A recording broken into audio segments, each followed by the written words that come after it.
Spud. Tommie. John Hurst left us a message on YouTube.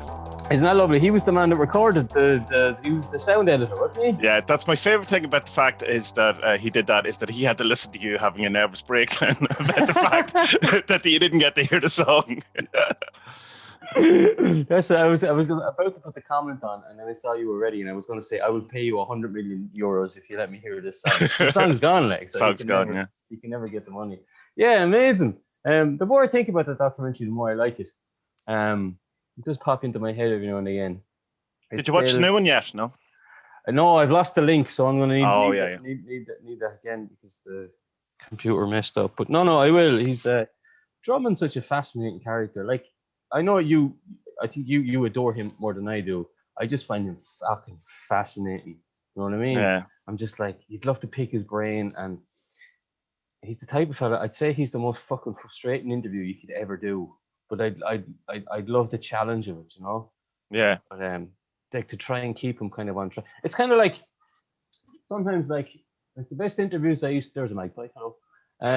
Did you see my magpie on Instagram? Wave to magpie. Such an Irish thing. Yeah. People won't know this, will they? So if you see one magpie, you have to say hello to it. You have to doff your hat. Yeah. No one wears hats anymore, so you say hello, so he'll give you good luck. Because normally one magpie is 1 for sorrow, 2 for joy, 3 for a girl, 4 for boy, 5 for silver, 6 for gold, 7 for a secret, never to be told. I never really figured out what that one meant, unless it's like, you're gay and magpies know it. Yeah. We know what you say about your wife behind our back. Did you see? I know you probably didn't see it. I put it up on Instagram and Twitter this morning. There was the field beside us. There was a very bizarre situation was going on. It was kind of like a meeting of, I don't know, some kind of secret Illuminati kind of meeting shit was going on, man. Very fucking strange. There was a magpie and a white stoat. I'd never seen a white one before. All right. Lovely, and they're like a mink kind of thing, you know? Like an albino one or an actual just normal? No. This is his type. All right. They're wee now. They're small. They're smaller than the Irish stoats. It looked more like a ferret, and I was convinced it was a ferret until I looked up the Polish name. It's a stoat. But the two of them, the stoat was up on his hind legs, kind of like that, kind of communicating, like a prairie dog stands up, you know, meerkat, like that, a meerkat, and the magpie was beside him. And what the fuck were they talking about? They are definitely solving crimes. They're definitely in a Disney movie trying to get home. Something. They're trying to find a friend. I stood there watching for a few minutes, and I was like, I'll go get the phone. And as soon as I get the phone, I got one photo of the magpie, and all you can see is this. It looks like he's ever catching the fucking thing. He's killing it, but he's not. And then, but like he obviously, the ferret was like, "Here, your man's got a fucking phone. Get out of here." I can't fly. You get out of here. So the magpie flew off, and then the ferret or the stoat was around for a while. So I got some photos of him. They're up on the Twitter and the Instagram. Lovely little thing. But there's definitely something going on. Yeah, definitely. And there was I think I told you the story before, but my mate down here, we call him the Bear Man. He works in he's not a guide, but he works in one of the national parks.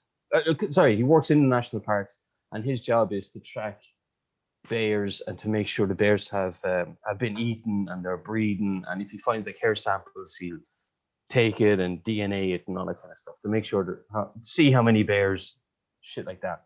So he was telling me one night he was coming home from some party, he was pissed off his head, and he decided, wait, now, why am I going on the road? I can just go over the mountain. Fuck it, like, you know. So he says he went up to the top.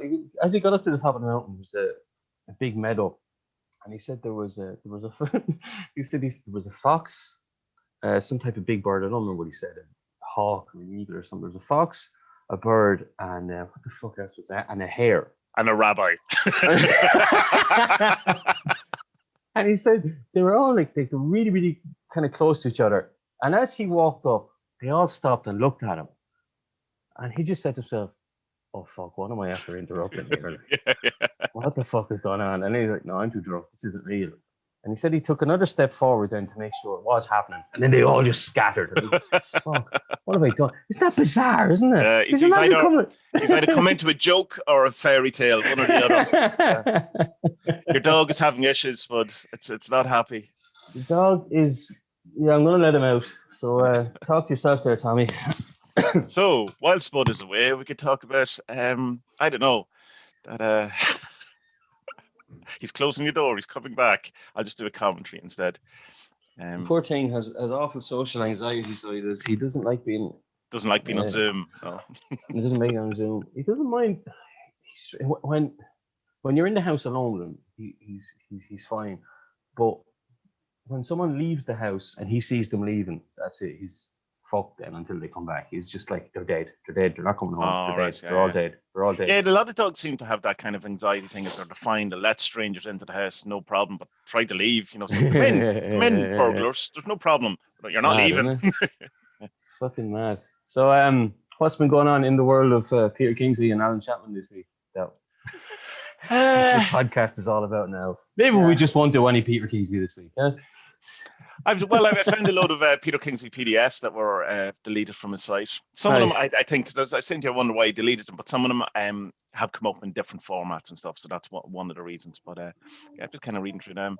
I still have to start his first one. His the academic one, the one that's done with the dark cover on it. That one. Yeah, that's the really expensive one. That's not, from a. I'm sure the content is worth the money, but from an actual, printing thing is ludicrous. But yeah, I don't know. I've been I'm finding it kind of hard to read at the minute, which is very strange for me. That it's an interesting thing because people have said to me before that they don't like to read because it's too hard work, or they find it very, I don't know, it hurts the brain or something like that. And I've kind of gone, I don't really understand that. There's too many letters in the words, Tommie. No, but here's the thing. Here, I think I do understand it a bit better because I have the same feeling towards poetry. That it's just like, oh, this is just too hard. Will you just tell me what it is rather than going on about misty blue hills or whatever it is that represents the feminine spirit? You know what I mean? It's just tell me. But so I think it's like that kind of, that it gauges a part of my, it's the same as, when there's like a puzzle or something and you have to remember 6 different, a cuddly bear, a TV set, a thing. My brain goes, I could do that, but it's just an awful lot of effort. I don't want to do it. And so my brain just goes, so I'm just not doing it. So I have whatever part of my brain is good at the generation game and reading poetry just doesn't want to exist. Or math, it's probably the same as maths. It's whatever part, or math. Yeah. I used to like it in school. And I mean, friends used to fucking slag me for really puffed it. No, but it was leaving cert, secondary school stuff. So whatever he ate. Patrick having this fucking simple stuff because it's just, he has 2 phases. One is like he hates everything and everybody in his life. And he thinks that moving to Dublin will solve everything. And then he has then he discovers he hates Dublin. So that's actually 2 phases. And the third phase is he has a lung transplant, and then he realizes, holy fuck, being alive is amazing. Yeah. Oh. Yeah, it's odd though with the poetry thing because we all love lyrics. You know what I mean? We've plenty of lyrics that speak to us, which are essentially, but not essentially, they are poetry. They're just probably. I wonder, is there anything to the, the way that, okay, so say your man would say Western civilization is falling apart and all that stuff, kind of stuff, but like up until Empedocles, Parmenides, and all that, everything was done through verse and poetry, and same with the Druids and the Norse people as well, the Scandinavians. Everything was done orally, and lovely. And so maybe there is a bit of ourselves that have been lost because we don't do stuff in that kind of tradition anymore. Although I suppose some people could make an argument there is still an Irish tradition of the Shanachie that goes around to pubs, kind of stories and poetry. I've never seen one in real life. No, the only place I've seen him is no, I have seen them. I've seen them in the Cobblestone pub in Smithfield in Dublin. It's a very strange pub. It's a very kind of Republican pub, IRA pub, but at the same time, like, puts on proper traditional music and traditional nights and stuff like that, Right. And it's a decent pub if you're ever up around there. And I don't know. Maybe there is something that we've lost because we don't engage with that type of.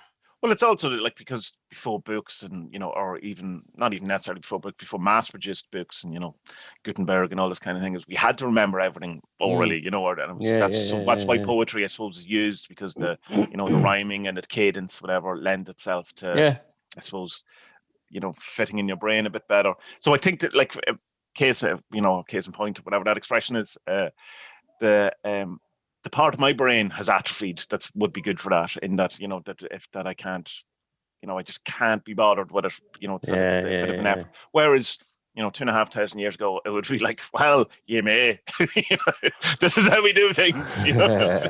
I suppose music has really replaced so much of it as well. You see, I suppose you've seen now that is it the BBC in England? They're saying they're not going to play Fairy Tale in New York this year because it has the word. I'm probably not allowed to say on YouTube, is it? You're not. It rhymes with maggot and has an F at the start. In it, and does the Ronan Keating version? What does he say? Surely he doesn't say that. He doesn't say that. He doesn't say that. I think the Christy Moore one doesn't. Does he do it? No, he doesn't do it. He just did it. No, he does Fairy Tale New York. I don't think he says it either. But then again, like they'll play like the white ass pussy one. Yeah. I know that's the thing. Wait, is it wet? Wait, yeah. White ass. I don't know. I've never heard the song. What's her name? Capri Sun? Capri D? Capri. I know. Sunny D. Sunny Capri. Sunny Capri Sun. Who D. cares? Yeah. It's well, I suppose but the thing is that let me see that word, the F word, is that it's offensive. It's not. It's an offensive word in itself to people. Is wet ass pussy offensive to people? Well, I'm sure it is. I think it's way worse, man. Well, it's way worse. It's definitely a worse song. Well, I assume I've never heard it either. No, but okay. Well, the defense I would make of the Pogue song would be that it's an angry lady who's saying it to her boyfriend. Whereas it's not a straight man saying it to a gay man.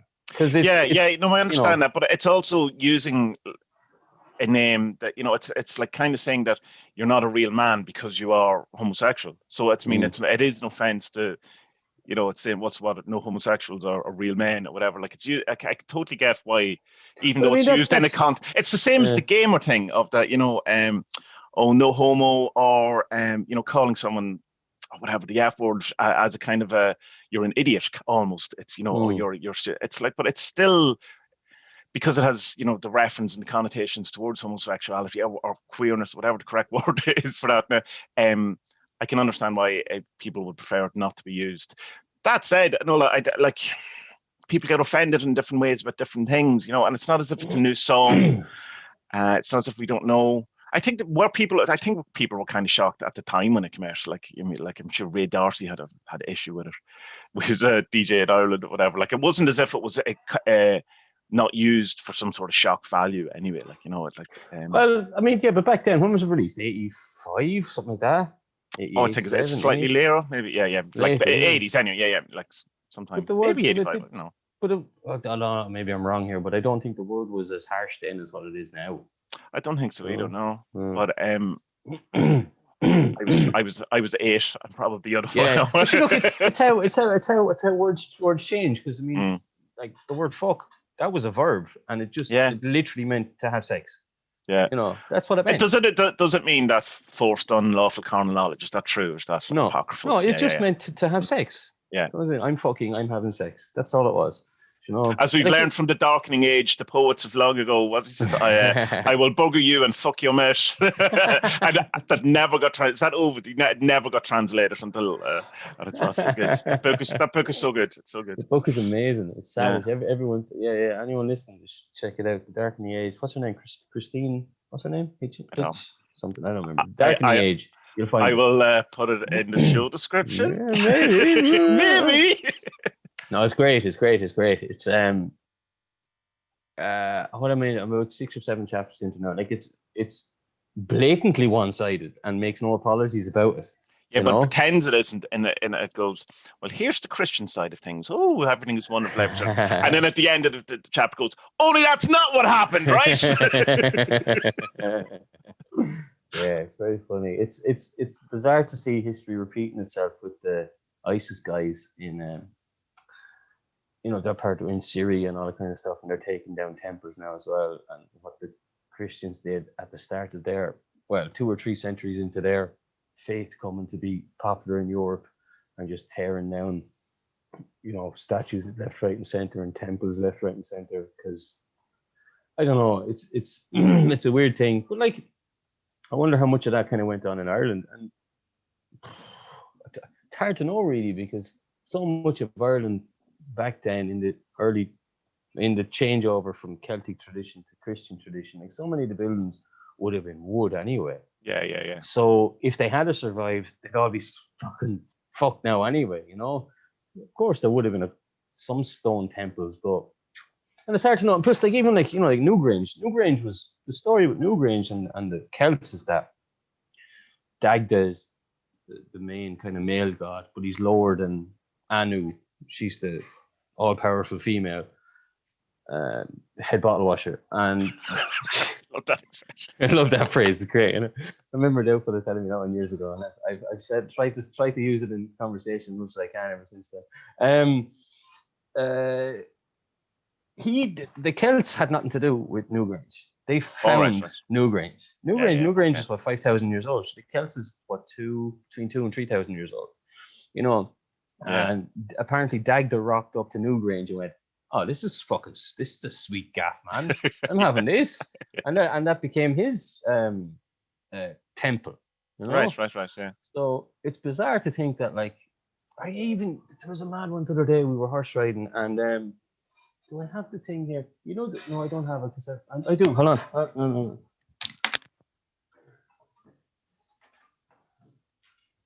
Listeners won't be able to see this, but I made a wood art things that I do. You know, the swirly Celtic thing. Oh, that's cool, man. Yeah. So it's. Oh, you're getting really good at that. That's it's nice, isn't it? Really nice. Yeah. It's the. Always when I compliment people, it's like you can't go, "Oh, you look really thin." It's the veiled kind of criticism is, "You look fat every other time I see you." You know. That's really nice. That's a really nice piece. All your other pieces are shit. No, I know it's fine. Yeah. And so it symbolizes a trinity, but like that symbol is 5, 6, 7, 8,000 years old. Like, what was the trinity they were getting at? Yeah. I was horse riding the other day, and one of the young girls that she's not young, she's a teenager that comes down and helps in the stable. She had one of these hats on with the symbol, and I was looking at her going, "That's bizarre." This teenage girl in rural Poland is wearing this 6, 7, 8, maybe 10,000-year-old, pre-Celtic Irish symbol. It's like, what the heck? Wow! And isn't it funny though? Like that symbol is kind of echoes a bit like a huge wind turbine or something like that in the triple nature of it. It's odd that just. Odd. Maybe I'll put that in the show notes, Tom. If anyone wants to buy one, I'll be home in a week or two, and I'll make one. I'm making a knife for one of the lads on Discord. All right. Astral thing, the Pete Carroll thing. Oh yeah. That's You're going to do that, are you?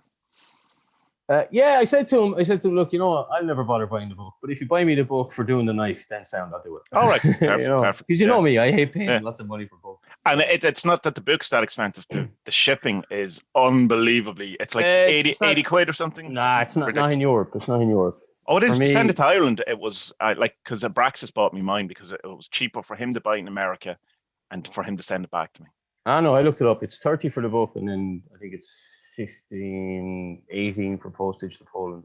All right, that's great. It's $80 to send it to buy it in America. I think when someone last got it or something. Why doesn't someone just fucking print it over there? You know? Because I assume it's Pete Carroll's self-published type thing. What's the story with Pete Carroll? He comes in for some slack every now and again. For like, I don't know him a lot. I have Libra known. Anyone who kind of talks about him, and a number of people who have interacted with him talk. Ray Sherwin, who was kind of the co-creator, of Chaos Magic, they don't talk at all. He's full dot into it. I know Frater UD and him had a falling out as well, who was another kind of big name. You definitely would have seen Frater UD's books. You know, it's one of them is High Magic. There's one that made the rounds on the PDFs anyway. But so anyone else as well, even a couple of people have said things, but they don't go any further than that. Just kind of, you know. So the one thing that the main kind of people seem to have an issue with, and which is fair enough, is that he seems to be slightly racist or very racist, depending on what way you want to look at it. He's definitely had some kind of relationship or correspondence or in some way aligned with UKIP at one point or seemed to be. And this is, I 100% have to say, this is from me, other people telling me, I don't know, because I don't read his blog. I know he had at one point a response that he about it, and I kind of half read it, and I was going, oh, I don't really care, to be honest, because at that point I was doing Liber Null as part of the study group, and it was annoying me because it's for a book that is meant to be about killing all the what's the word, the kind of the notions of historical stuff, to keep getting rid of all the baggage or whatever it is. That it just adds way more dogma. Dogma's the word for that. It has its own kind of sense of dogma to it, and it's just going like, right, so don't listen to the black suited guy with the white collar. Listen to me with my different dogma. Okay, I understand. So I think that, but I don't know. Like I've never met him. Obviously, I don't even know what he looks like. The picture that's on Google, if you Google him, is not him. It's it's a mathematician. It's like James P. Carroll or something. It's a different guy. But because this study group, explain that to me, because this is so he has a book called Epoch, which is essentially it's a grimoire, I suppose. It's very similar in the idea, I suppose, to the 47s, and that it has kind of a deck with it that also are spirits or archetypes or something like that, and there's kind of a Necronomicon element to it. So what does that mean, Necronomicon? I've seen this word pop up, and I'm just like, I have no idea what that is.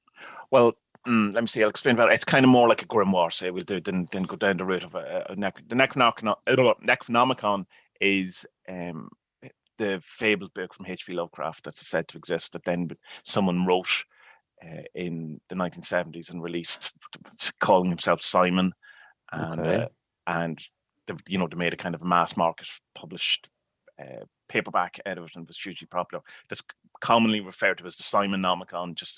Then there's been a number of different Necronomicons coming. But anyway, the actual Epoch thing is probably more of a grimoire than anything else, but it has elements.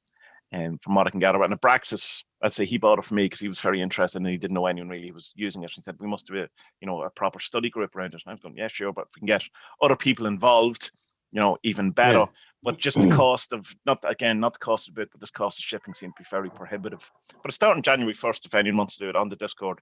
And he's going to go through a card every 3 days, or an archetype, or whatever they're actually called. In that, he explained it to me. It's kind of a modern version of Tree of Life kind of thing. So that piqued my interest. I was like, yeah, cool. Sounds good to me, because I'm all about the Tree of Life. I think it's a great system. But if it can be updated and have cooler shit on it, better aesthetics, flames or whatever, then cool. Yeah, why not? Yeah, so that is, we're doing that. That's going to be pretty cool. It'll be the usual thing, though. And I've warned the Braxes up front. It'll be everyone will do it for a week, possibly 2 weeks, and then it'll be me and him doing it for the rest of the month, rest of the year. That's how it goes. That's how it goes. I think there's very few people got to the end of any of the study groups. One or two. No, actually, that's a lie. I know 2 people who always get to the end of them. Crow and Abraxas being the other one. But, it's probably better, than studying. It's probably better just to put out your own kind of lectures or something about it. Not lectures or videos about it. A 10-minute video of people talking about it rather than a big giant study group. Because we kind of saw that when we were doing the Ruby challenge as well. It's you're trying to get cats to walk in a line kind of thing. Yeah. And plus, stuff was happening in our lives as well. Well, with me, you were on time with everything, but I was fucking between 2 houses and all kind of stuff. Shit like that happens. So I don't know. We'll see anyway. Yeah, I mean, I'm not giving it to people about that. If it was interesting enough for them, they would have finished to the end of the study group. You know what I mean? It's the momentum, and it's what I find sometimes is that you don't say you're really excited to see a film or something. Oh, I don't know what it is, and then the film starts, and you're 5 minutes in, and you go, this is what it's about. You go, oh no, all right, yeah, no. You know what? I was at my 4th Harry Potter film before that sunk in. I was like, why am I watching these shite films? These are awful. I liked one of them, the one with the main one with Gary Oldman. I thought that was okay. Prisoner of whatever, Wankaban, whatever that was. I had to watch them because, Vanessa loves them. So what are you going to do? They're a bit too kiddie for me. I don't know what it is with me and kiddie films. Well, I mean, they're kids films. It's just we pretend that they're not for some reason. Yeah. No, but if it's animated, I think they're brilliant. But when there's real life, not real life, but when there's actors in that, I'm just like, I don't believe you. You're not swearing enough. Yeah. You're all teenage why is no one saying? What? Why is no one saying or whatever? Why do you have perfect diction and perfect articulation of all your thoughts? Like when we were 14 or 15, we were just like obsessed with trying to get the shift. Like, oh, geez, did you touch the thing? Yeah. There was no one studying their spells at that point. Well, I don't. I first came across Crowley. A lot of touching wands, but you know. Yeah. But So you just get the back, I suppose, to pull it back, but to Bill Drummond again. The thing about his the new documentary, which is the whole. Is it about the pyramid? It is about the pyramid. Yeah, they're not in it that much. It's mostly it's about that being set up and about the people that they involve in about getting it set up, like the morticians or the morgue people, and still very interesting. And Bill Drummond's quote that he has for it is, "I would be very happy if this film was never shown again," which is just perfect Bill Drummond thing. But it's an interesting thing, given the kind of things that Alan Chapman, you know, because this is the Alan Chapman podcast, talks about in the anniversary talks, when he talks about, you know, like blood of the saints being mixed, your blood being mixed with blood of the saints in the urn and the desert of roses, and then it ends up as a pyramid. Well, it's this is kind of one of the things that makes me believe that Bill Drummond or Jim Cauty, whatever one, actually knows what they're doing. The fact that they're mixing everything together to build a pyramid, and also, you know, it's a bit too on the nose for it just to have been, oh no, we just thought building a pyramid would be cool, you know, like it's an interesting thing. You're right there, yeah. So 23 grams of your ashes will be put in a brick. Do you know, I can't do it. In Poland, it's illegal to, your ashes have to be, what's the word, interned in a graveyard. Oh, right. So you can't have them on your fireplace or anything like that. No, you can't do that, which I presume will eventually change, right? Because, like, there's a good few places I wanted my ashes. Like, I mean, the place I went yesterday, I put it on Instagram. The photo didn't come out great because the weather wasn't good. But, like, man, I went up, it's just 20 minutes behind here. There's a couple of mountains. The silence was so loud, I was getting the pain in my ears. It was amazing. You know what I mean? Right. Like, just sat there and I was doing a bit of Peter Kinsey's incubation thing. The dog was beside me as well. And it's just, I kind of found this kind of mantra that kind of works for me. It's just like, I see, I think, I hear, I taste, I smell. Oh, cool. Yeah. You just say that to yourself until it just kind of falls away then. And you're just, he explains it well in that, fucking Peter Kingsley again, we're talking about him. He explains it well is that, like, when you have all your senses, how can I explain it? Actually, I can't explain it very well. When you have all your senses kind of in tune with the world, that's touching eternity, you know? Yeah. And this is his, or he says that this was Empedocles and Parmenides' argument for oneness, you know? And yeah, man, fucking hell, like, why fuck did I have it in fucking bucket full yesterday? Oh, wow, just like, wow, you know, like, this is it, like, you know, amazing, you know. And the dog was there to share it with me, which is lovely. But inside, like, did the dog pick up on it? Like, because sometimes dogs can be very weird. I know the dog was quiet as a mouse beside me. You hear him whining here because he wants to get out, or he hears people. But no, when you take him out, he's grand. He didn't move. He just sat beside me. Yeah, that's what I'm asking. Do you think he was acknowledging the state you were in? Is what I mean. Like, were you giving him transmission? I don't know, Tommie. The dog becoming enlightened beside Spud. I love the dog. I love him, but he's not very smart. God love him. You know, he's really.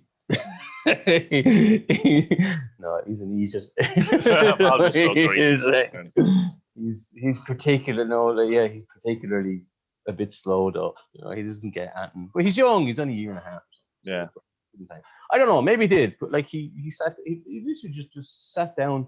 Didn't lie down. Just sat down, and he was quiet as I was. It was great. You know, I can't wait for you to come over here, man. I can show you all these places because, like, it's hidden. Like, there's nobody. There's not a trace of humanity up there. Right. You know, nothing. Well, there's fields that farmers field on. Do farmer things. Farmers do field things. But, field things. Well, like this time of year, there's not. You know, like they only use it for pasture anyway. So it's just for growing grass. Then they cut the silage, and that's it. There's no proper crop. Right. It's just grass. So it's amazing. Do you still see litter the way you do in Ireland, even in the most remote of places? The place I went yesterday, there was two little spots of it, all right, but it was very old. I'd say it's there about 20 years kind of thing. And it's a couple Right. of like glass bottles and old plastic bottles that farmers had used years and years ago. But like not bad. You know, there's even a couple of places for barbecues and picnic tables. Yeah. It's amazing. You know, can't wait to get you over here and bring you down here and just get lost. What way is lockdown working out over there? It seems we're coming out of it slightly next week. I have a clue, Tommy. A village of 190 people. You wouldn't have a clue what was going on. People don't wear masks. I mean, on the street, people. There's not enough people.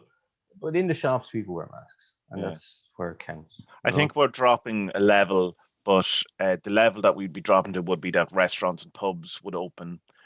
And that would be the big difference. Only we're not opening restaurants and pubs. So I don't understand it. I think because we're only allowed to go 5 kilometers away from our house, I think they're going to bring it to your county. Yeah. But I have to be honest, no one is following it at all, and every shop is open, and the numbers don't seem to be making much difference. What is there? There's 3 vaccines and 4 vaccines now, and there's a mouthwash as well coming. Yeah, and there's something else I was reading that there's some sort of nasal spray or something that they can do. Isn't it amazing? And like people are giving out. Fucking pandemic is like, hold on a second.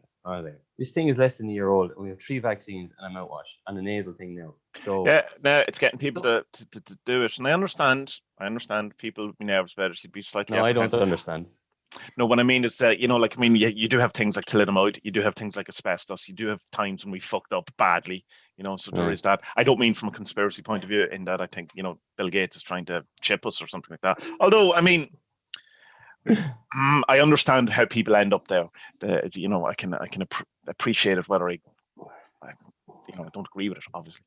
But, so there's an apprehension, like some people don't like needles, some people, all of these things, but, we kind of, the good thing, I suppose, about it, if you are that way, it's going to be a while before the general populace gets it. So you're going to see fairly quickly, that it's fine when nurses don't die and doctors don't die and old people. Yeah, man. The he's probably the only talk fucking. I listen to this podcast to make sure I didn't make a fool of myself every week. And usually I not fail. Too much of a fool. Spud, you idiot! Oh, that reminds me. I remember a couple of weeks I said about the Brehon Law. I was totally wrong with the Brehon Law. There isn't any of them left on the Irish books at all. They were repealed in the 1700s because they were seen as being far too idiotic by everyone, by the Irish and the English. Just like, these are far too. Like there was one of them I was reading about that because there used to be so much of it in the day and back in the day in Ireland that young people would fall in love and they'd elope. Gretna Green. Because a lot of so many marriages in Ireland were arranged marriages, like most fucking countries they were, like, but young lovers would elope, and there was a thing in it that if you have and it was for men obviously, if you have taken your wife to be upon a boat and have been on ship for 7 days, only on the 8th day do you have to inform the family that you have already married her. That's a mad law. Like, Yeah. So that's obviously for people who were fucking off to the new world. Yeah. So I'm not allowed to shoot someone with a crossbow in front of college. Damn it. That was that. I was saying, the David McWilliams podcast. I really like him. He's an Irish economist. He's really smart. And he was saying that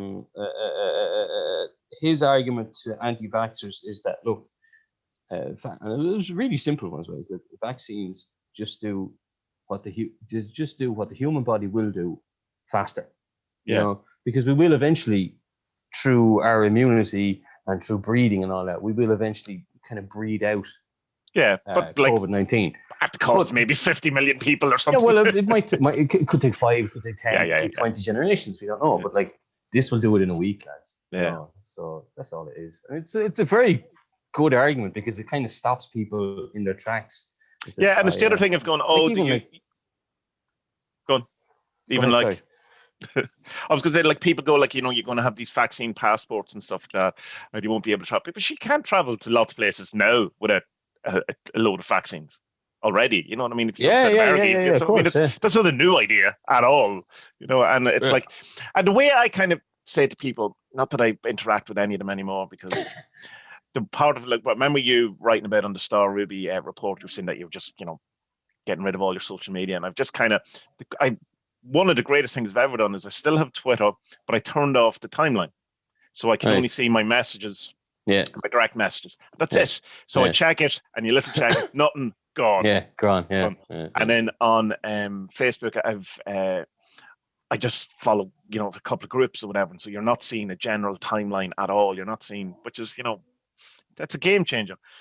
But so I don't interact with people about these things. I just don't see it. And anyone who even mentions 5G, Bill Gates, David Icke thing gets an immediate red card.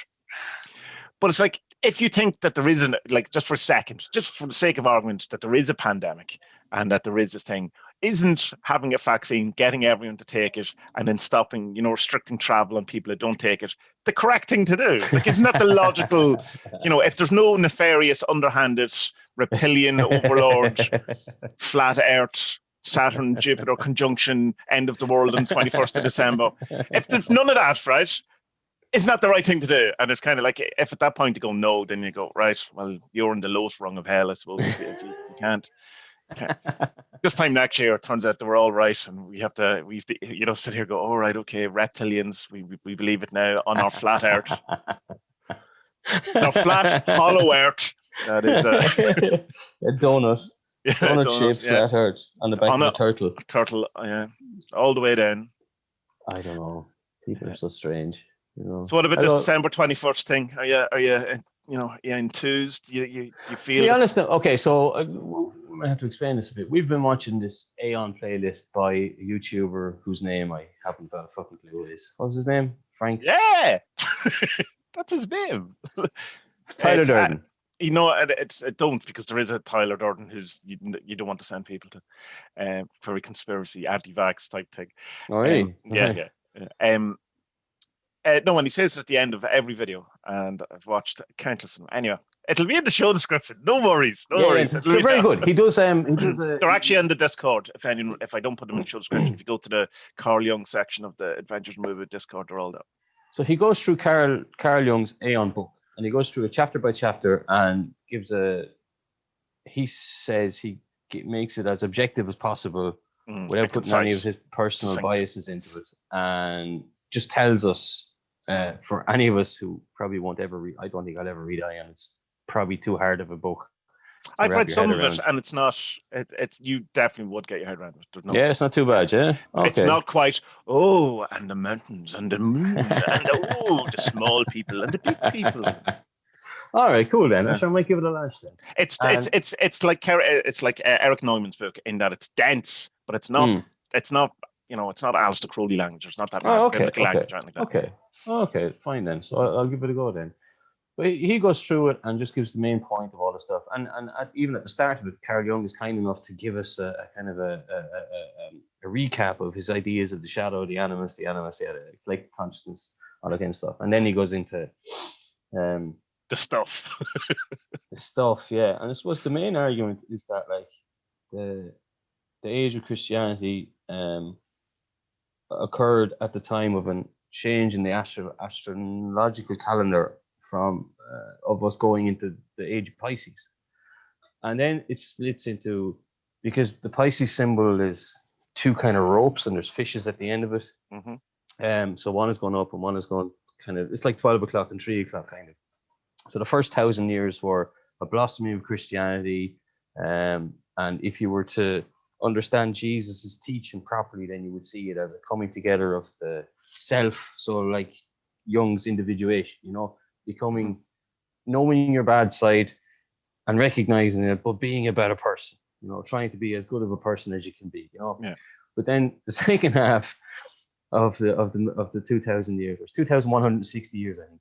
The second half of that then was like the kind of dismantling of Christianity or Christian thought, and how we became kind of more scientific and more rational. And logical in the non-Parmenides sense of the word. Well, depending on what we want to. And then, I mean, it's hinted at in the videos that Jung made a prediction, but Jung's prediction, according to Uber Bio, came from something else, I think, and that on the 21st of December this year, there's going to be a monumental fuck up. Something bad is going to happen. Yeah. But I was saying to you, like there's enough cases for, like, I think anyway, in the second half of this 1,000 years, I think there's enough cases there for that. The Antichrist has already been. So like Martin Luther, he could be argued to be one Antichrist. The Enlightenment, why a person, you can have the Enlightenment is the Antichrist in some ways. Yeah. That's said as well. The Enlightenment is one suspect. Martin Luther is another one, and should then obviously Mr. Crowley. Another one. Not Crowley. Great Beast 666. Come on, it's literally in his name. No, I suppose. But it is interesting, I suppose, that and I'm stealing this from Alan Chapman, is that he did arrive at the time prophesized, at the end of Christianity. But I'm sure there was someone equivalent. Well, I suppose I was going to say someone equivalent earlier on, and you've had any amount of. Yeah, I don't think anything bad is going to happen the 21st. And like, I'm kind of looking at it, go, well, you know what? The 21st of December might just be like the very first vaccination gets released, and that's the change that brings us into the new age of Aquarius. Because like, if you look up the characteristics of the supposed age of Aquarius, it's like technological advancements, but that are to our benefit. Higher spirituality among people, higher individuation among people. Like, it's all quite good. But if history repeats itself, like in the age of Pisces, like the first 1,000 years is going to be pretty good for the people on pretty the good for the Christians. Yeah. Well, wasn't so good as we learned from the Dark Age for everyone else. for sure. So it'd be good for it'll be good for Elon Musk and any transhumanists and people who want to become cyborgs. So I mean, straight to the new eyes, to the cyborg arms. Everyone will be a $6 million man. But I would, if I was given the opportunity to take a microchip that like made me fluent in Polish, man, I'd take it tomorrow. There's no fucking problem. You see, that's the thing, isn't it? Though, like, because everyone goes, "Oh, I'm not putting a microchip in me," but like, the Matrix. Yeah, I want to learn Kung Fu immediately. I'm up for that. It's all in the presentation, really. Well, I suppose that's hacking. So when Elon Musk and Bill Gates put in this tracking virus or tracking chip into us with the vaccination, we'll be able to hack it so we can learn Kung Fu and fight back. Nice. More on board with this conspiracy than ever before. No, it's a really interesting book. The videos are great. They're only 8-10 minutes long kind of thing. But very the conjunction book. Or the thing that's happening on the 21st is Jupiter and Saturn are the closest together that they've been in. It's not as if this doesn't happen. Like it's that this is the closest they'll be together in a long while. So it is interesting, Jupiter being that he's, it's the god of plenty. It's the Dagda equivalent kind of thing.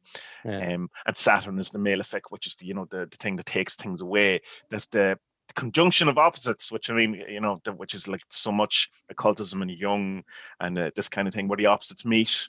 All of this stuff, which is all over the Magia stuff as well. That's interesting. That's happening. It's as close as that can happen. Because your man, the YouTuber, he points out to these things occurring because Jung in the book writes about a few of these things happening, and one of them was when I think Nostradamus released released the book of his predictions. Another one was around the time Martin Luther nailing up his thing. So like big things do happen around these occurrences, Yeah. But it has to be said as well. He also said like, it was a year or two later when it happened. And one of them in particular, I remember he's going, and it's so close. And it was like, I can't remember the dates, but like said, and it was like 16 did this starting alignment have 16 and 1. And as we know, in 1742.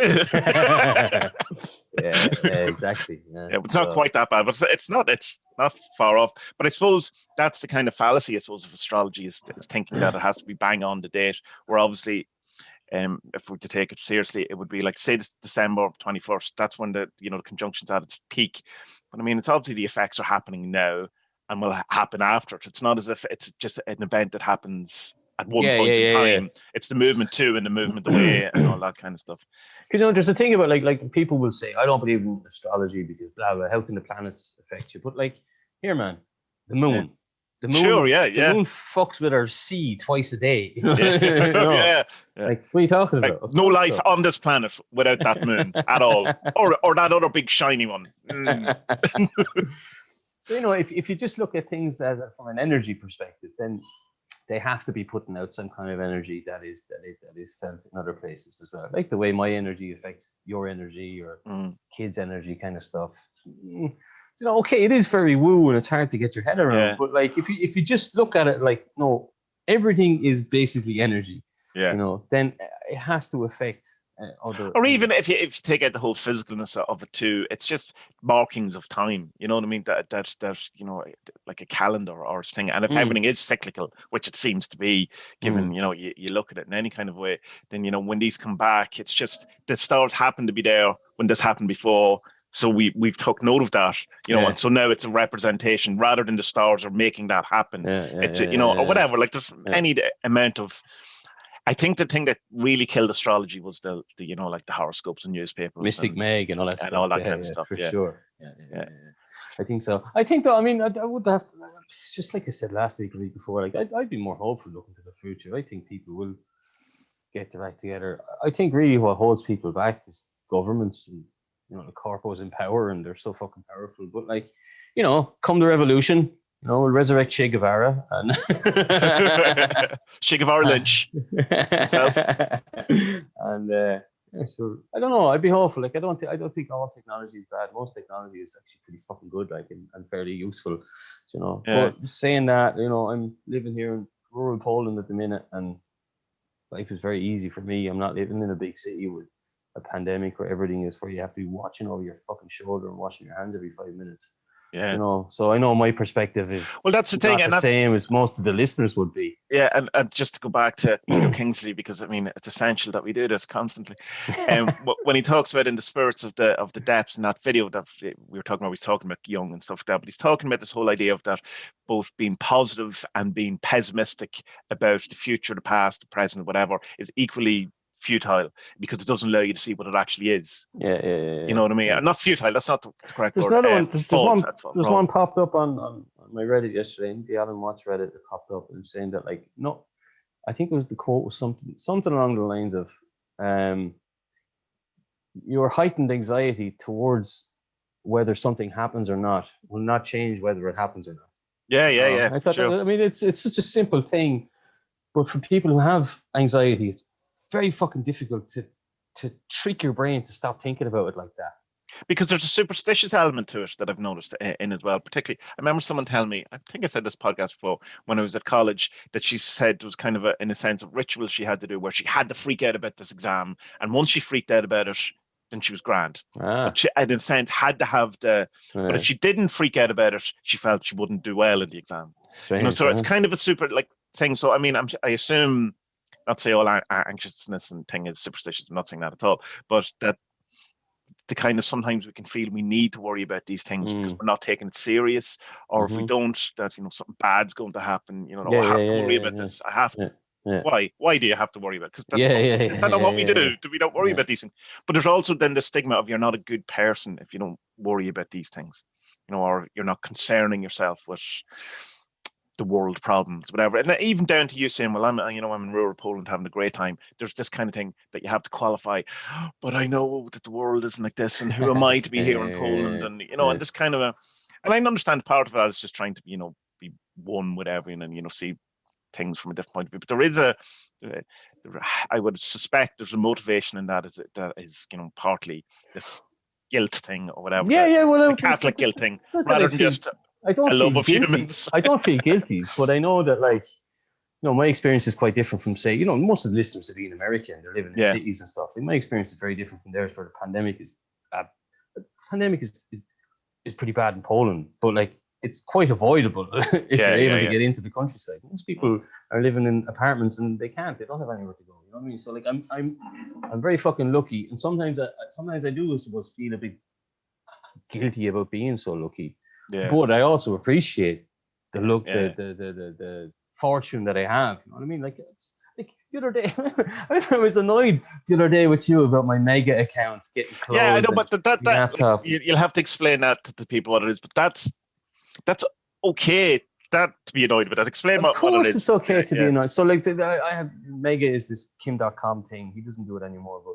When you sign up for an account, you're given an encryption key, and they tell you a million times, take care of this encryption key. Yeah. But I handed over my laptop for a fella to install a solid hard drivey doohickey thing, and he lost all my program files. He kept all my films, yada yada, leprechaun porn and all that kind of stuff. Thankfully, when I was leaving the shop the other day, he said 93, so he'd obviously been fucking going through my stuff. Did he really? Of course he didn't. I thought, really? Did he? Did I? I was like, idiot. Why would he say 93 in English? What would 93 in Polish be? She's a first suggestion. Dziewięćdziesiąt trzy. No one's going to say that. Doesn't have much. Just to say love is the law, love on the will. Love is the law. That's Irish. Just hand you back the laptop. I'm not going to try and translate it. There is no law above love. So anyway, I got locked out of Mega account because I lost this encryption key. And I was going mad with you. These fucking bastards, I'm paying all this fucking and I was in the fucking height of it because I'd been pissed off. I'd lost all my Photoshop and all this thing, and the internet down here is so fucking slow. It took a whole day to install all the creative cloud part of it, not even the apps, you know. Yeah. So I was just in the height of it, and then I drove down to the shop a bit, and I texted you again. I said, I'm a fucking easy man. Why am I getting so pissed off? I have a computer that was able to get fixed. It's fixed. Life's grand. I'm all right, you know. Yeah, I suppose though, because you lost your mega, there is a kind of a what have I lost panic to it as well. Have I lost all my kids' photos? Have I lost stuff that I can't get back? Yeah. And then I was thinking, oh, maybe he lost all his work stuff. Did you lose stuff? All I lost was fucking Carl Jung videos and shit like that. All right, that I can give you again. Yeah, exactly. You have everything. Yeah. But it's a funny thing because when you're in the midst of that kind of role or that pendulum or whatever that is, the world is completely different. You know? Yeah. It's a complete yeah. So it's like, that's a good kind of sometimes what I find it's interesting, you can catch yourself, say you're coming home from the shop and you start arguing with someone in your head, you know, and then you go, oh, and you get really annoyed, and then you catch yourself and you go, oh, yeah, but I'm kind of enjoying this. You know what I mean? But you know you shouldn't be doing it, and you kind of want to indulge it, you know. It's that kind of. So you can see how you get into the vortex of the thing. There's plenty of people who say that. I know Kingsley's one of them, says that these kind of feelings and all that, they're an entity that's alive, and by engaging with them, you're feeding them, you know. So it's better just to see them and say, "Nah, your anger, like it's a demon, for example. Your anger, Kakadaimonos, evil genius. Yeah, you're Kakadaimonos. Fuck off." Well, that's the point then, I suppose, of the Magia, the binding process is that you Rumpelstiltskin it, you find its name, you see what it is, and then next time it comes, you go, not today, Satan. Yeah. And move along, you know? Exactly, yeah. It's fierce interesting. It's very, The more I kind of learn about this chap, Kingsley, the more I kind of like him, all right. I love his sense of fashion too, the sleeveless jumpers. Oh, beige all over the place. He's such a ride, like. Yeah. Yeah. I think there's the stage, because you're going through the same stages of Peter Kingsley that I went through in the. It's kind of like the stages of of loss, you know, of death, where, you know, there's the acceptance, there's the anger. Yeah. It's funny, isn't it? Yeah. Very, very funny. I like as well the way he said that Dominic shared a podcast that he was on. That was very good as well. He said something really nice that I like. He's like, look, I welcome the not cynics, skeptics. I welcome the skeptics because I want them to get to the root of their skepticism. I was like, yes, bang, you got me there, man. I like that, you know, because that's you know, we've spoken this before. The way I look at stuff is I try and find the hole in it first, sure, and then break it. But if I can't break it, then I'm like, okay, he's onto something here. Yeah, you know? So yeah, that's exactly. It's right up my alley. Is someone saying something like that? Like, okay, invite the skeptics, find the skeptical thing. And ask, like, why are you being skeptical? I know why I'm being skeptical, because I need to find the thing that I think is the biggest issue with it. Yeah. You know? It's the doubting your doubt thing, isn't it? Really? Like, yeah. Yeah. So, yeah, Peter Kingsley, I like you.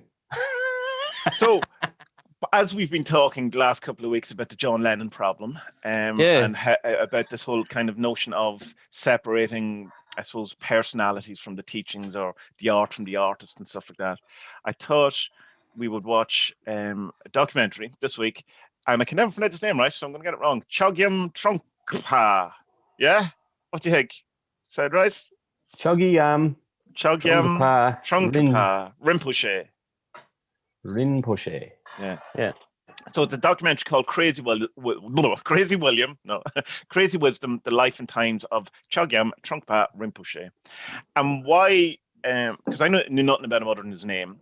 Alan Chapman mentions it a few times, but I've seen him in, you know, different places. He's all over Audible. You know, there's kind of, he's brought up a lot on Reddit and stuff like that. And all I knew about him was that he was an alcoholic. And I was going, well, so was Alan Watts, so was, any amount of people.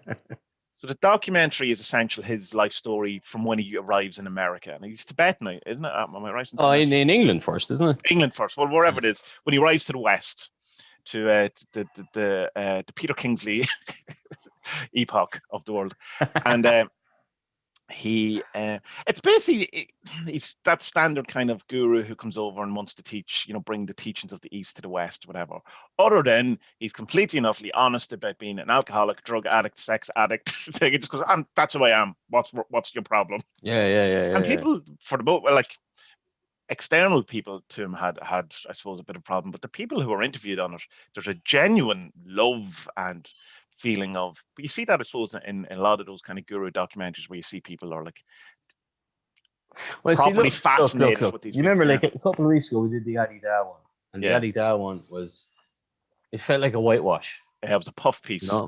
Piece, whitewash that didn't explain why he had to get out of America and leg it to Fiji because of the sexual abuse allegations. None of that is said at all.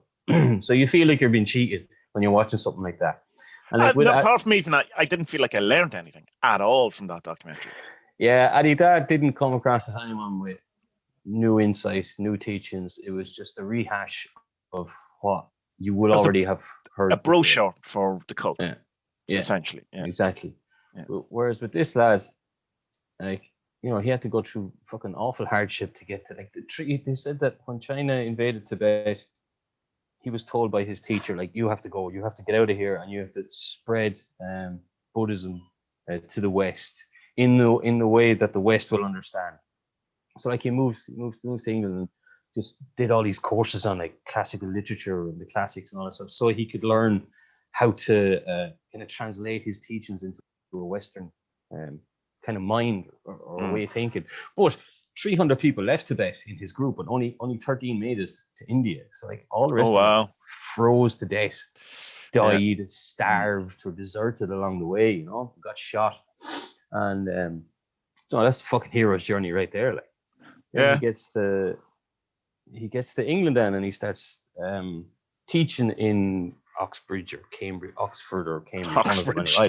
Oxbridge College. One of the posh schools. Where where they do lots of rowing for some reason. Yeah, Boris Johnson was having sex with a pig and David Cameron or whatever the fuck that was. There's one really interesting bit. He went off. He was invited to Bhutan by the Queen of Bhutan to give lectures about Buddhism.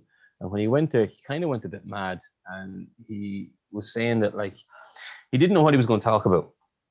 He hadn't a clue. And then he went down. He wandered down into this cave and lay down, did a kind of incubation thing, and it came to him. But it was a bit what's the word? Apocalyptic. Yeah. It was a bit end of the worldy. And his teaching kind of changed after that, because instead of it being all flowers and lovey-dovey, we can all be enlightenment. And it was kind of no, we need to get our shit together. Something's gone wrong here. To save our species, we need enlightenment. And what I liked about him as the documentary goes on, then he's kind of he without being strict or harsh with the students, he just knows when to turn the screw at the right time to open their eyes to something else. At one stage, he sets up a military type thing. I know, mental, And they're like, why are you doing this? And he was like, no, well, in 500 years' time, we want to see this, I don't remember the name of the army, this army walking in the street, and instead of people being in fear, they'll smile because we're bringing peace. I was like, Jesus. So it's using the military against itself to spread peace. Brilliant. Really, really brilliant. The means of your binding can become the means of your unbinding. There you go. And it's like the Tibetan comes over and makes everyone have elocution lessons. I just thought that was exceptional. Queen's English as well. I'd have fallen out with him then. He'd have make me. Listen, how now, Brown? Fucking there was but he was into fast cars too, and he crashed, and he was kind of paralyzed halfway down his one side of his body, his left hand side. And there's an interesting kind of funny saying. Your man goes, so it was really weird. He could, it was hard for him because he couldn't do the dishes, he couldn't clean his clothes, whatever. Not that he did that before. Yeah. And then his wife, when she met him, goes, "Oh, we were in bed for 24 hours, And then at the end of it, he says, "We should get married." She goes, "Yeah." Wait, but like all the women were there's Richard. All the women were incredibly happy with him who spoke about him afterwards, So they were like, he must have been hung like a fucking donkey. Yeah, I mean, but it's kind of like even his wife was kind of initially was annoyed, and then was kind of all right, whatever. Kind of, there wasn't. I think it was what I enjoyed about him is this upfrontness of that he wasn't trying to hide. It was none of this was done in secret. None of it was kind of lewd or underhand or predatory or anything. Everyone involved, going by this documentary alone, seemed very willing and able and open to it, and kind of concerned. Maybe he shouldn't drink so much, but at the same time he's going, well, this is what I do, Because this thing called crazy wisdom, because the Tibetans have a thing. Someone told me this before as well. Brian was telling me before he'd met Tibetans before, and he's like, "Paddy man, they're like the fucking President and their dog." This house man is crazy. You know what? It's just to explain to people. When BBC are interviewing people and kids start running into and cleaners and stuff like that. This is essentially what's happening in Spud's house right now. Exactly. Yeah. But he was saying there's going to be a funeral coming through at any moment. For the parade. He was saying that, like, yeah, Paddy man, the Tibetans, man, they're like the Irish of Asia. Honest to God, they're mad into partying and drinking and fucking and smoking, and they are.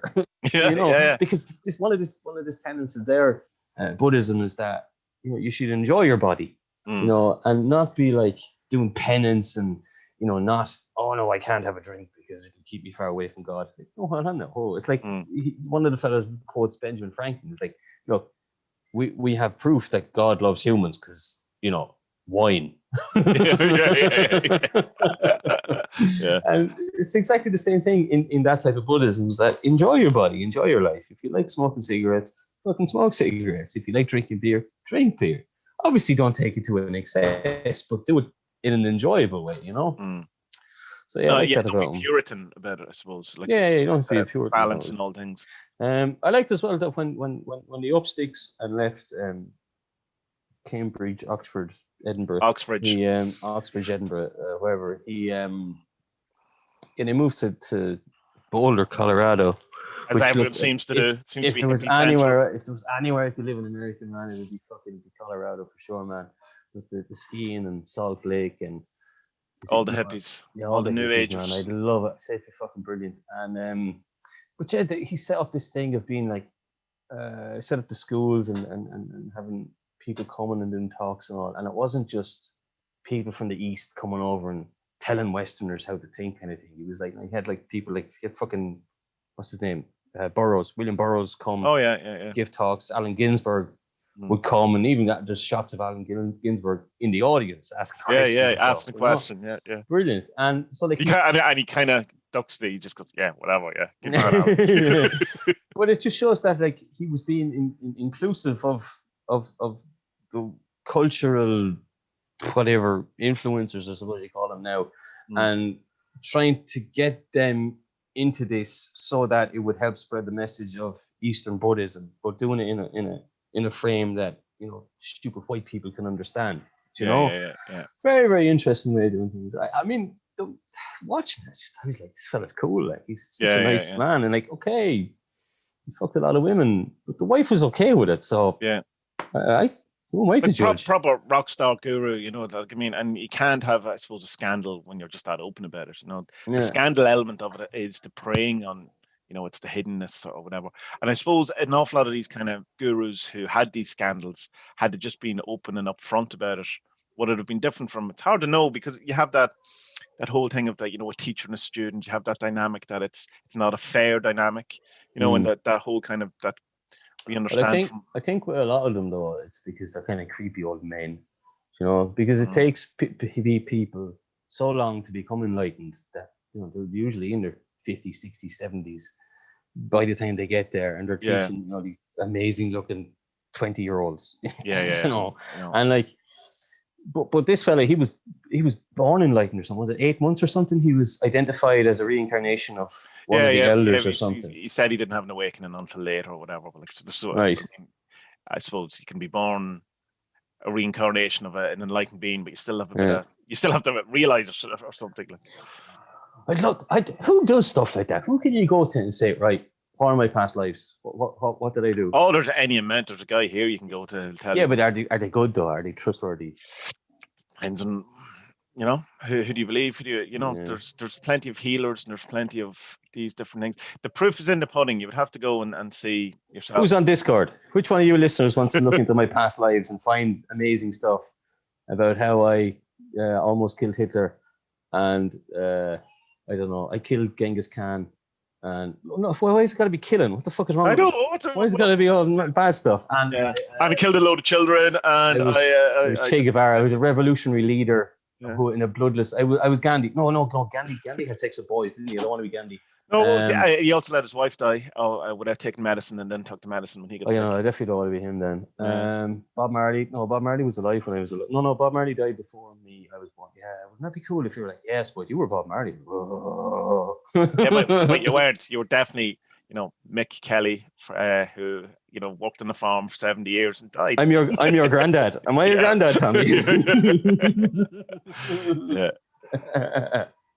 But you're so nice to me. Well, I remember when I went to Glastonbury years and years ago, and there was at least 3 reincarnations of Marilyn going around, you know. And I was asking, how did it work that out between them? Who's the real one? And their answer, which I mean, okay, fair enough, was that Marilyn was such a huge energy that he now incarnates as a number of different people. Oh, were these three dudes were mates like? Well, Glastonbury's like, it's not that huge of a thing of a town, so that, you know, you can't probably were in the same pub together quite regularly, you know what I mean? Like the thing, but it's like Glastonbury's so fluffy. And that thing you were saying about going to Boulder, Colorado, where, you know, they're all the hippies in the new age or whatever. I was in Glastonbury for 10 days and you just want to go, will one of you please talk about EastEnders or something? You know, it's just this constant, and you're just going, oh, right, this is wonderful to be here. And all the books and, you know, all the great kind of, you know, healthy vegetarian food that, you know, you just couldn't get in Ireland at the time. And I'm just like, oh my God, football, anything. I listen to someone talk about football, anything. Did you like what he had to say about art? I want your opinion on this. Say it, I can't remember. I was a bit drunk by the end of it. So he said, because he had this thing about, they were talking about the first door that they put up at the Colorado building, and it had to have certain colors in certain places because that's where the pixels of your eye, not the pixels of your eyes, what's in your eyes, the rods, whatever, cones, the rods in your eye, rods and cones in your eyes are drawn naturally to certain parts of things you're looking at. So it has to be in certain colors, yeah, and it's Dharma art, you know. And he was saying in one of the lectures, I have it written here, to enlighten a society, you need to change the culture. To do that, you need to change the art. To do that, you need to change the principles it's based upon, so which should be Dharma art. And then it cuts away to 2 artists. One of them says Dharma art is being in the water of the river rather than drawing the river. And then the other guy says, in Dharma art, you don't create the fish, you catch the fish, you know? So you being the artist, what's your take on stuff like that? Well, you don't catch fish, or you don't create fish, you catch fish. Yeah, that would be like my whole thing of the conduit thing, or the idea space, or you're the, you know, the thing. It's interesting that Dharma art thing is kind of, it would kind of suggest to me that you know, it's to doing art that's not, in a sense, not for you. You know, it's not to express necessarily Tommy Kelly. It's to express whatever is trying to come through Tommy Kelly. You know, that it's to not get that kind of way. But that could be me clouding it with the fact that that's what I think art is anyway. Or you know, or is it rather than making art that's your interpretation of the world, it's an interpretation of the world for everyone rather than just for you? Does that make any sense? Yeah. But that you're getting very much, unless you're, you know, pure spirit and stuff like that, you get very into egotistical waters very quickly in that, you know, like, I'm going to interpret the world through my art. I think you can only be honest in yourself and try to interpret. I don't. Maybe great artists don't think this way. Maybe it's just all right artists like myself think this way. I think the potential problem with stuff like that is that when you put too many rules on art and you say like, okay, everyone has to follow the fucking golden proportion or whatever, golden ratio. His ratio, yeah. But I don't think it's. I think it's more of an. I know it's not that, but that's just an yeah. example of a rule that could be forced upon people, Well, I suppose it would be a case. It's maybe. Let me see. Would it be if we take a look at music? Is to not do manufactured stuff, but do stuff that's real for thing. But at the same time, when it comes to manufactured bands and stuff that people have a huge issue with Westlife, Boyzone, or New Kids on the Block, or whatever, they bring joy to countless number of people and speak to people in ways that they definitely don't speak to me or whatever. But who am I to say that's not an expression of the Beatles to an extent are a manufactured band? You know what I mean? Yeah. And so it's, I don't know, when you start saying what's authentic art and what's inauthentic art and what's I think you're getting into possibly not great territory, but like there's definitely stuff that isn't art. You know what I mean? Too. But I don't think that's what he said. I think it's more an ethos or an approach rather than that. I think it comes back to it's you're bringing something again, the Alan Chapman podcast. You're bringing something from eternity to trying to bring it into time. That's what you're doing. Because he says so that like you that change here, so that the world changes here because of what you've done. He was saying that every art piece has a life form of its own. Which I thought was nice. Or the Jung thing of ideas of people. People don't have ideas, and I mean that's putting it all in its head. But I think that's true. And you can certainly see it, and I know you use this example a lot. You can see it when people have the same idea at the same time from out of nowhere. Like didn't whatever it is, 3 people come up with the steam engine within a week of each other. Telephone within a week of each other, or I know there's a momentum building towards that, and that there is some sort of like they didn't one day will go, oh, steam engine. There's obviously society is going in such a way, but or we all have we've got the idea for an amazing film or a book or whatever, and we do nothing with it, and a year later the idea has fucked off to someone who is going to do something. And you go, oh, that's my film. Yeah, but you didn't do anything. It's not going to wait around for you. Yeah, we'd be all copywriting ideas when Elon Musk has his chips in our fucking heads, man. And then that then was when the kind of the sex part of it came up. But he interviewed the wife earlier in it, and then they interviewed her again here, and she looked a bit torn between. Obviously she was married to him, and he was sleeping with other women and all that, but she was able to accept him as he was, and I don't know. It's hard not to judge people with stuff like that. I mean, yeah. But if people are happy, people are happy. Well, I know in the George Harrison documentary that Martin Scorsese does about when he's talking to his wife Olivia Harrison, and they're talking about this thing, that women love George Harrison, he loved women, and there's the old thing of how do you stay married for so long? Well, you just don't get divorced, and you just kind of. But she was saying that after each kind of incident, and she was kind of talking around it because you don't want to be slagging off your husband in the Martin Scorsese documentary, but kind of saying that after each kind of incident, whatever, there would be a closeness, or to get back, or there'd be some sort of rejuvenation of it. And not to say that you should go off and shag women so that it's a actually wife, this is good for our relationship, we will have a rejuvenation or whatever. But I think I love you more if I can have sex with Mariah Carey. But I think when you marry George Harrison, or you marry the guru, and you're I often wonder that people who marry rock stars or whatever, there must be some sort of relationship or rule or acknowledgement that I'm a rock star, man. There's going to be. Hey, wee man. Hello, Mickey. My youngest has come into the room now, and he wants YouTube to working. Say hello. How are you? Big orange face on you. You drinking orange juice, were you? Okay, I'll fix this for you. Talk away there, Tommie. Talk away. He's the spit of Aga. You want Hot Wheels? No problem. I'll put on Hot Wheels for you. So yeah, with the whole the rock star, there must be some sort of acknowledgement that he's he or she is probably in a different position than Wait a most second. marriages. How did he know to say hello? Why? You said say hello. Yeah. Hello. How did he hear you? How did you hear that? Are you not actually have your headphones plugged in? Are you using? Yeah. No. Or did I tell you to say hello? Did I tell you to say hello? Maybe I did. I don't know. I don't remember. Some magic. It's just shit good going on. content. It's just Are good you content. Merlin? Are you Merlin? Yeah, the bit at the end was sorry. Go ahead about the women. No, that's kind of my point. Like that is like going that there's an acceptance in one sense, even though she doesn't like it, the wife, that she kind of goes, well, this is who he is, and if I want to be with him, this is what I have to, in a sense, put up with, or just have to acknowledge. Which is what I was saying, that's kind of the conclusion that George Harrison's wife came up with. Yeah, mad.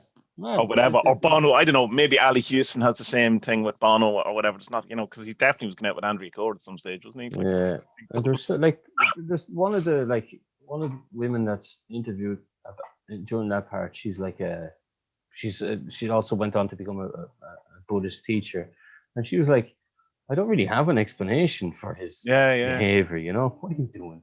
It's like that's the way he was, and like I don't know if it's right or wrong. It's just that's the way it was. That's kind of enlightenment, I suppose. It's just not judging. It's just saying that's the way it is. That's how it was, that's what happened.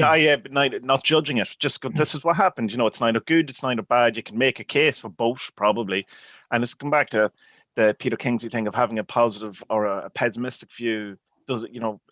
Is wrong in the sense of that you don't get to see what it actually is. Whereas that she was kind of pointing out the fact this is just what it was, and everything else is just an opinion about it. It's not what it was, And it is interesting because that could also, though, from an outside thing, you go, well, that could be, the brainwashy kind of thing or whatever, that it seemed right at the time, but looking back on it now, it seems very odd. Why would I allow myself to do that? Which you hear from an awful lot of, people who talk about, say, and I don't think this was a cult, but talk about cults or organizations that they were in, that why did you do these things? Because it just seems that's what what we were doing. Like when things get carried away and going too far, it seems to be you get caught up in the wave of it or something. Without going so far as to we were just following orders stuff. Yeah, it's not quite that. I think that's kind of what the Adidas stuff was. It's just like well, we were not so much told what to do, but it was hinted at us what to do, so we just kind of slept with them and stuff.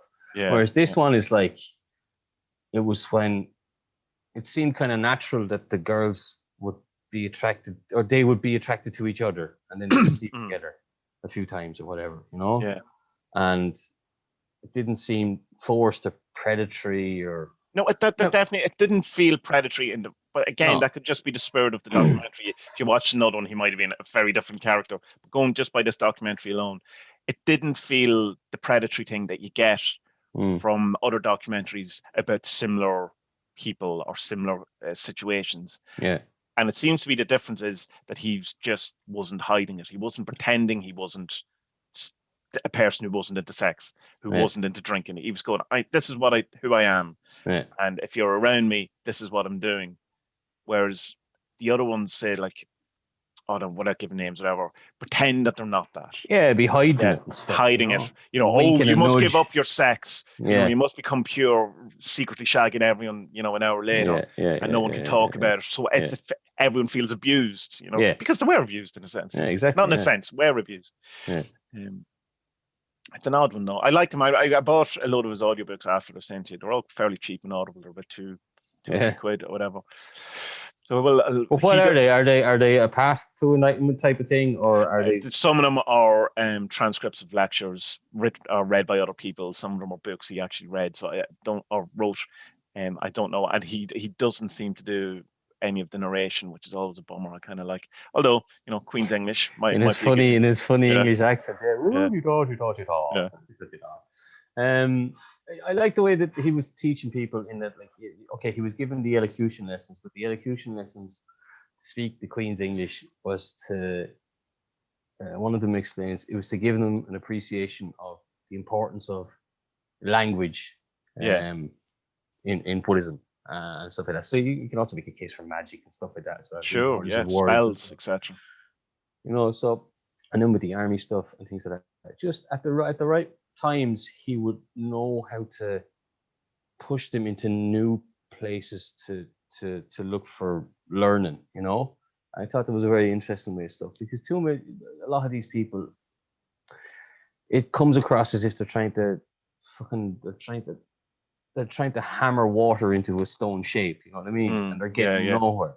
But where this lad was able to identify in people, this is the next bit that you need to learn. He would bring them on kind of slow steps.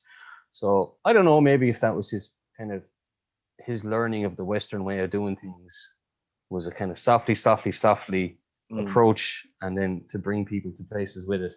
I don't know. I'm just kind of coming up with ideas here. But no, I mean, I was watching it, and I think you must have thought that I was going to give out about him or something, because you were like, "I'll wait till the end." No, I didn't. I didn't want to preload you either way. I didn't want you to be half through the documentary and go, "No, actually, I think he's cool." I wanted you to. I want you to find that out yourself, not in a big surprise thing. It's just like, just enjoy the documentary for kind of thing, without me kind of. Yeah. So I wasn't trying to have any kind of a. No, it's just you have to like him for his kind of honesty and openness with the stuff. He never tried to hide the drinking. Like, he moved to England and he bought pints straight away. He was like, "Whoa, what's this stuff? What is this nectar of the gods you have in this rainy country?" And smoking fags. I'm sure everyone smoked fags in the 70s and 80s and whatever. Anyway, a lot of people even here kind of still do anything, much more than in Ireland. So. And it's so weird when you see someone actually smoking a cigarette now. It's like, what people still do that? What is that? Everyone smokes down here, all the men anyway. And it's spirit of the times. It's good. Now, I don't know if he took drugs, but he was around during the 70s in Colorado. You would expect that he did. Definitely took drugs. It's not mentioned in the documentary. It's not mentioned, but yeah, so whatever. Like, I mean, it's like I was saying earlier, this is the Tibetan Buddhism strain of Buddhism. He's part of it. It's like, enjoy your body and enjoy the world, enjoy what's around you, but obviously don't take it too far. The ending of it was quite magical, wasn't it? It was quite magic. The sky and all that stuff. His son comes on, and it kind of moves quickly from the women's stuff to his death. There's not a lot of stuff talking about. Shagged the last end of his life. Shagged it away. But there's not a lot spoken about him getting into older age, right? It's just I think he died quite young, though, didn't he?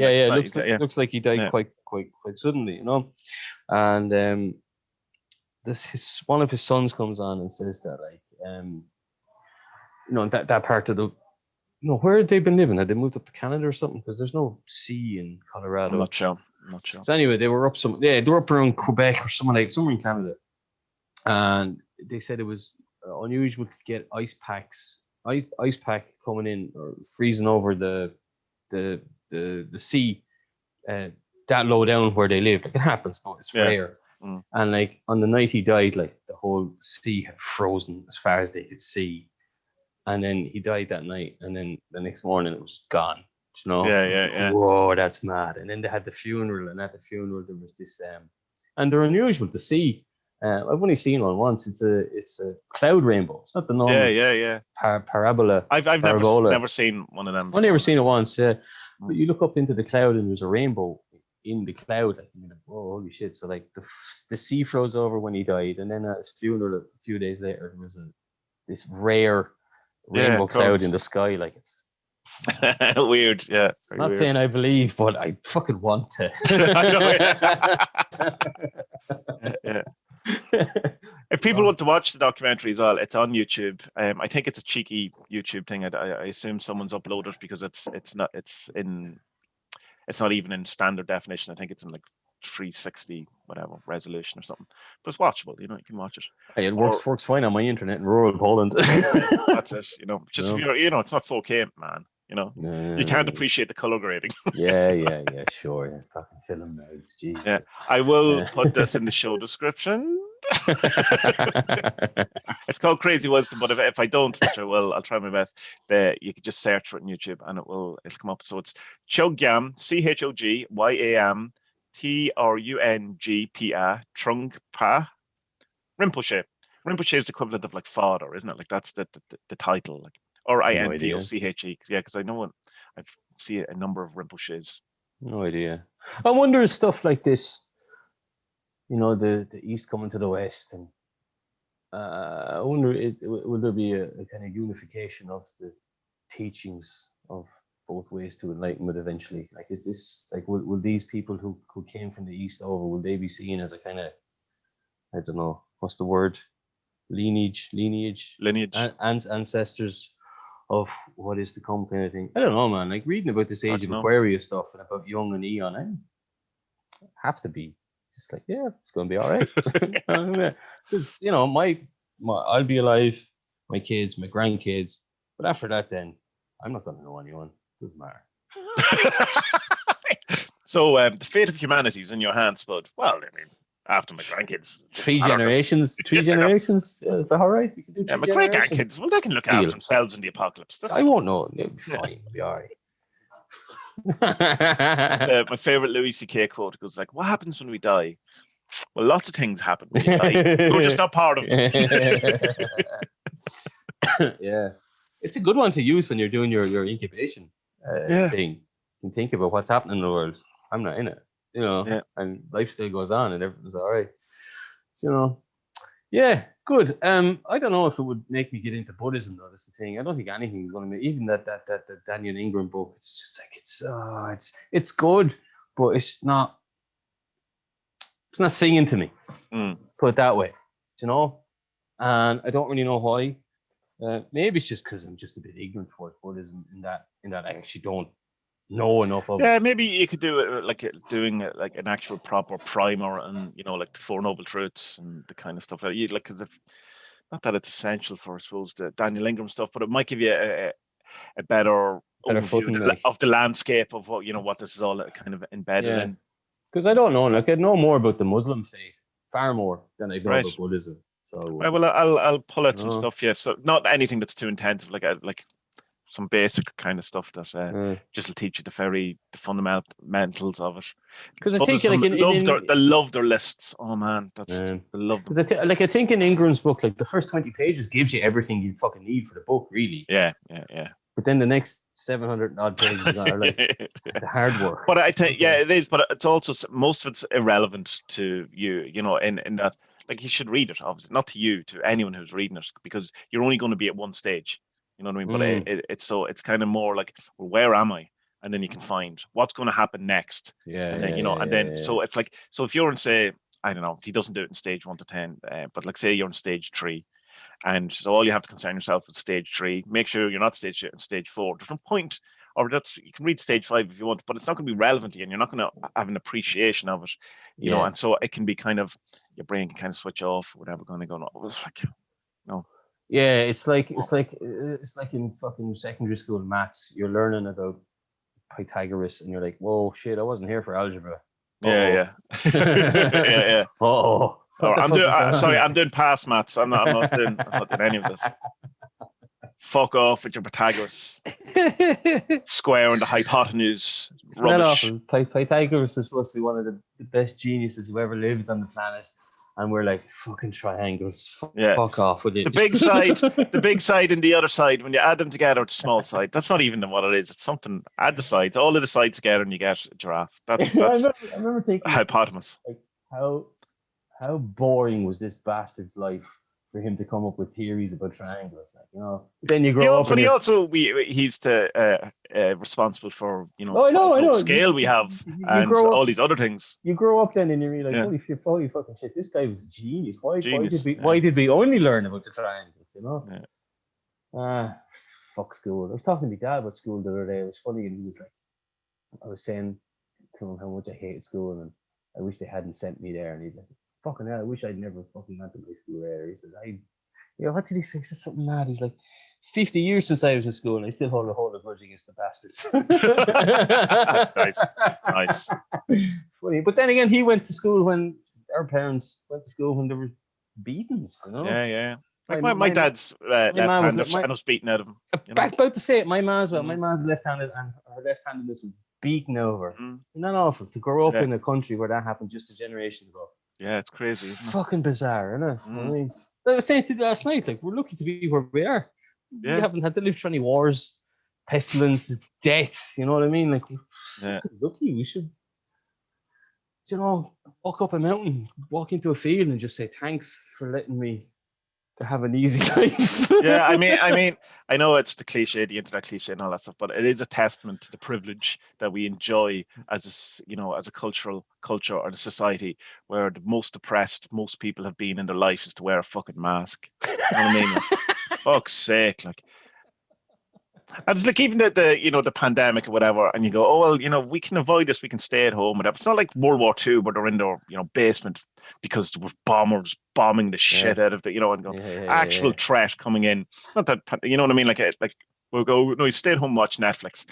I don't think I will. Like, fuck off. Like, yeah, it is bad. And I was talking to Delphi as well about Christmas and all this year. It's like, why can't we all just decide, like, right, let's have like the quietest Christmas we've had in humanity's history, and just take it on the chin for 1 year. Like, that's all it is. 1 year. That's all it is.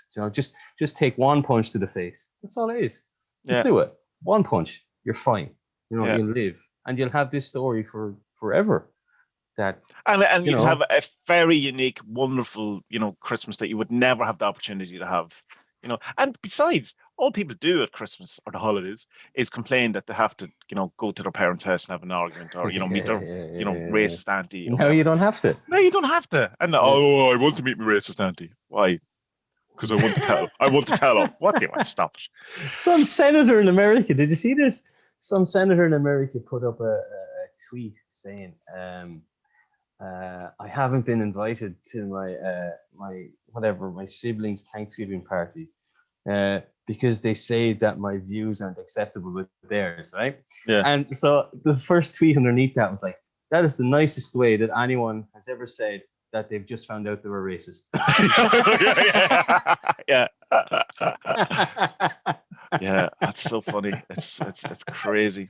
But we have to bear in mind, Spud, we have to bear in mind that we have equal things to this that we don't see about ourselves, and that while it's easy to and appropriate to point and laugh at people who these type of things, we probably are doing similar things in different ways, and generations, to come, those people you don't care about, well, look back at us culturally and go, how did they remotely think that, and they'll be reading books from the time and go, oh, well, he said that because, he was a man of his times or whatever, it's a very odd thing, it's like that science thing of thinking, no, now we know everything. All day.